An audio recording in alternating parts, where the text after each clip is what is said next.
inyong atake. Kaya ako ng mga kurakot kuno, mga Katoliko, ilang yung tandugon ang Katoliko ba?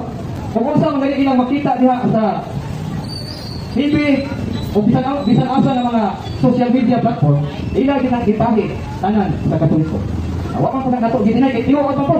Majority sa mga mapabalaod, mga senador, mga naasa atong pang-gobyerno, mga Katoliko, na. Pero nahimo ba silang kurakot tungod kay silang mga Katoliko? Hindi.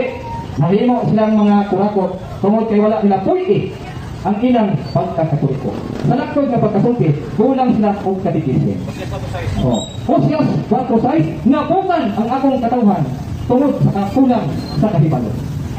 Kung sa may giingon diha sa Jeremias 5:26, daghang dautan sa akong katawhan. Muna nga, ang simbahang Katoliko, dili man absoluto, nga tanang mga membro, tanang mga sakot, mga buutan.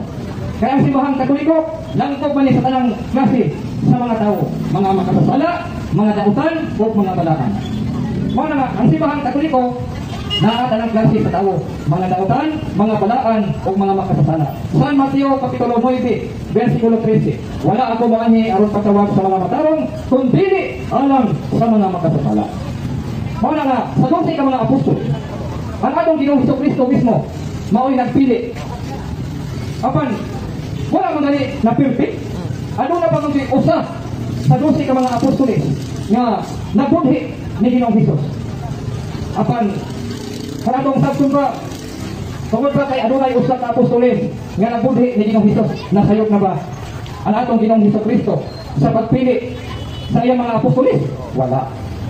Sa tamang paagi, bisan tuod o daghang mga sakop sa simbahang Katoliko, nga mga salawayon, mga buluyagon, wala ka nang magpasabot nga nasayop na ang simbahang Katoliko. Ang simbahang Katoliko, simbahan sa mga makasasala o simbahan sa mga dautan. Ngano ang simbahang Katoliko, simbahan man sa mga balaan. Tungod kay ang founder na ini, nga mao ang atong Ginoong Hesukristo, tinubdan o punuan sa pagkabalaan. Unang Pedro 1:16, pagbalaan kamo, ingon nga ako balaan.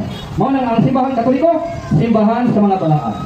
Ang simbahan Katoliko, simbahan sa mga makasasala. Tungod kay ang simbahan, kami man, kita man, nga mga katauhan, nga mga makasasala. Kung na giingon sa Ebanghelyo ni San Mateo, Kapitulo 9, versikulo 13, wala ako muanhi aron patawag sa mga matarong, kundi alang sa mga makasasala, aron magdingol. O daghan ang mga membro, mga sakop sa simbahang Katoliko, nga sa una nilang kinabuhi, mga padlungon, mga salawayon, mga buluyagon, apan nahimong santos, nahimong